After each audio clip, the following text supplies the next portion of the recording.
Alors, Président, si on devait faire l'historique de Mespol Service. Eh bien, je vais vous raconter. Estimant que mes modestes compétences pouvaient servir à nos concitoyens, je ne pouvais tout de même pas rester sans rien faire au niveau associatif. Je me suis donc tourné vers Denis Jacquat, à qui j'ai dit, est-ce qu'il n'y aurait pas une association qui pourrait avoir besoin de mes services? Ce à quoi, après réflexion, il me dit, il n'y en a pas une, il y en a deux. Il y en a deux, à savoir Mespol Service et la MMS. Donc j'ai rencontré les deux présidents en exercice et ils ne souhaitaient plus conserver leur présidence. Et comme leur objet social était un peu complémentaire, j'ai dit je suis d'accord, mais pas pour présider deux associations, mais on va fusionner les deux. Et c'est ce que nous avons fait. Celle qui a prévalu, ça a été tout de même Mespol Service, qui, il faut le dire, au début, avait plus de difficultés que la MMS.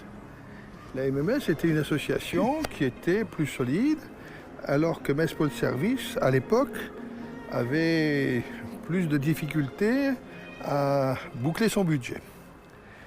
Et donc, nous avons essayé, nous avons regroupé le tout, nous avons essayé de modifier les objectifs. On a bénéficié aussi de la compétence du personnel.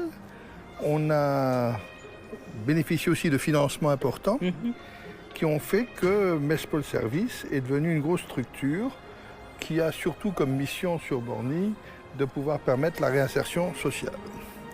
Et alors que la MMS était plus dirigée vers la médiation, comme son nom l'indique. Et donc c'était un des services de Mespol Service. Et voilà ce qui a expliqué mon engagement ensuite à Mespol Service. Moi, je suis effectivement arrivée à Mespol Service en 2009. Ça va faire presque 10 ans. Déjà, ouais. Déjà, j'ai postulé et j'ai eu la chance effectivement d'être prise. Mespol Service, c'est vraiment, enfin pour moi, une superbe aventure. C'est une association qui connaissait, et vous l'avez souligné, de grosses difficultés financières, de grosses difficultés de personnel.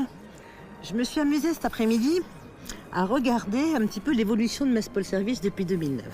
C'est intéressant. Donc, au niveau budget, en 2009, nous étions à 1,4 million.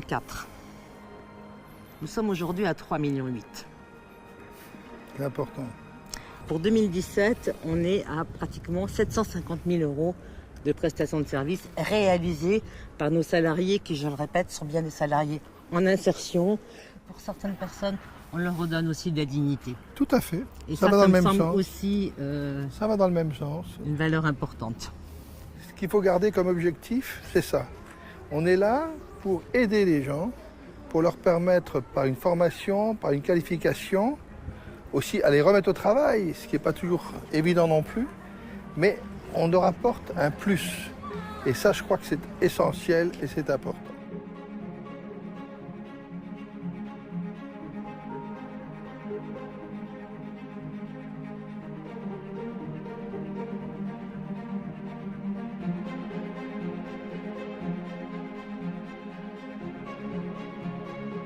quelle année que vous êtes rentré à l'association? Je commençais en octobre 2002. En 2002, oui. Donc vous êtes un des piliers, vous êtes plus nombreux à être aussi anciens dans l'association.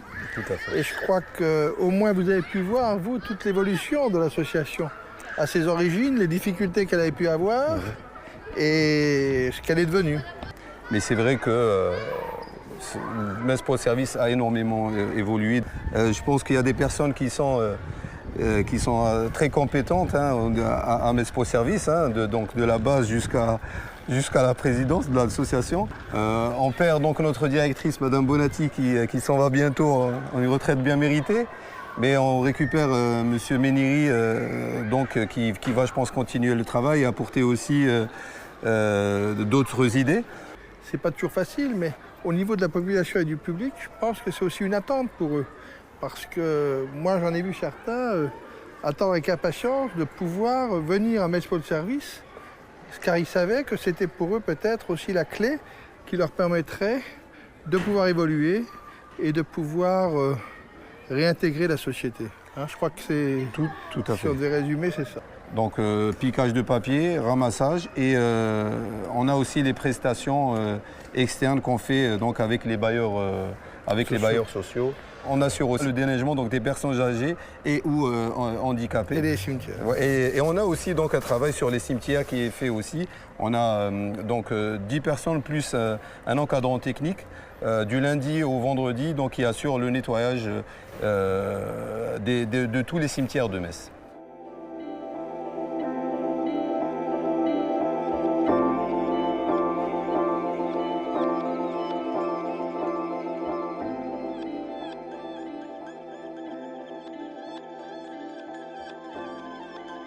J'ai commencé par un contrat adulte relais, c'était un travail de médiation en direction des habitants du quartier.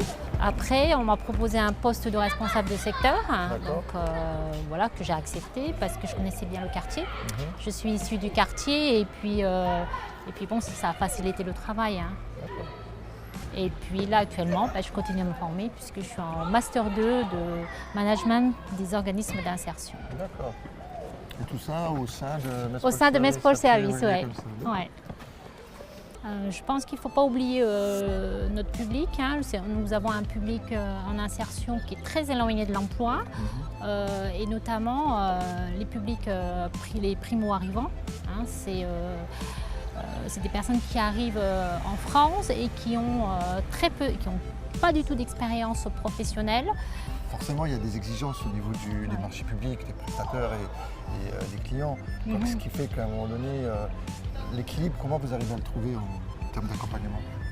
L'équilibre, elle est très difficile à trouver, mais notre métier, c'est quand même d'accueillir justement ces personnes les plus éloignées de l'emploi. Et ça, on ne l'oublie pas, puisque c'est vraiment notre cœur de métier.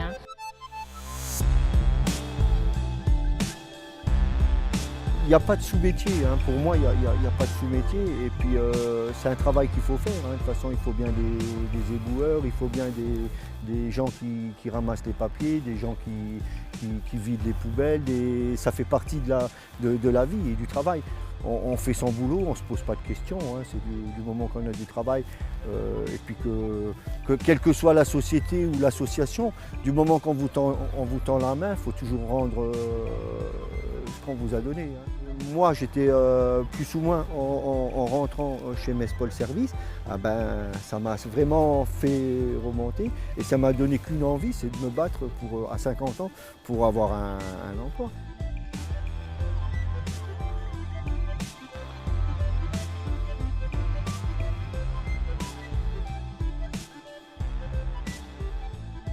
Mespol Service a été en fait retenu comme prestataire dans le cadre d'une procédure d'appel d'offres. On est un établissement public donc soumis à ce qu'on appelle le Code des marchés publics. Donc moi j'ai découvert cette association quand ils se sont présentés au conservatoire et très vite on a mesuré l'intérêt de cette entrée sociale et moi j'ai tenu bon aussi pour qu'on puisse proposer notamment au personnel de Mespol Service la possibilité de profiter des concerts du conservatoire. Et je crois que pour eux, pour discuter avec eux régulièrement tous les matins, être dans un établissement culturel c'est plutôt une bonne chose et c'est un beau cadre de travail. En tout cas on est très content de ce partenariat et de la qualité du travail qui est fait. Je crois que si on devait résumer les objectifs de Mespol Service, ça serait exigence. Parce que l'exigence doit être à tous les niveaux. Qu'en pensez-vous? Tout à fait, je pense qu'il y a l'exigence effectivement au niveau professionnel, au niveau des encadrants techniques, mais il y a également aussi des exigences au niveau administratif, c'est-à-dire au niveau du fonctionnement.